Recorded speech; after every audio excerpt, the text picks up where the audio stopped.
महापालिका निवडणुकांची घोषणा झाली असता नागपूर भाजपचे अनेक पदाधिकारी मात्र स्वबळाचा नारा देत आहेत। मित्रपक्षांना सोबत घ्यायला भाजपचे पदाधिकारी अजिबात तयार नाहीयेत। लोकसभा आणि विधानसभेच्या निवडणुकीत युती करणं योग्य आहे, मात्र महापालिकेची निवडणूक कार्यकर्त्यांची निवडणूक असल्यानं आता नागपूरमध्ये कोणतीही युती नको असं मत भाजपचे आमदार कृष्णा खोपडे यांनी व्यक्त केलंय। नागपुरात भाजपची स्थिती मजबूत असून भाजप स्वबळावरच लढेल अशी कार्यकर्त्यांची इच्छा असल्याचं खोपडे म्हणाले।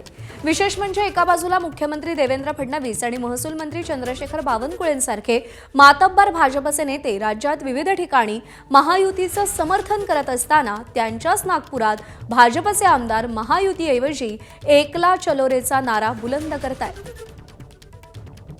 महानगरपालिका ही कार्यकर्त्याची निवडणूक आहे आणि म्हणून मी वारंवार आपल्या नेतृत्वाला सांगितलं आहे का नागपूर महानगरपालिकेमध्ये कसल्याही प्रकारची आपण युती करू नका। कोणी पक्ष म्हणत असेल आमच्या खांद्यावर बंदूक चालून ते आपलं राजकारण करत असेल तर हे टोटली चुकीचं आहे आणि म्हणून नागपूर शहरामध्ये भारतीय जनता पक्ष हे बहुतेक स्वबळावर लढेल अशी आमच्या सगळ्याची मागणी आहे। एबीपी माझा, उघडा डोळे बघा नीट।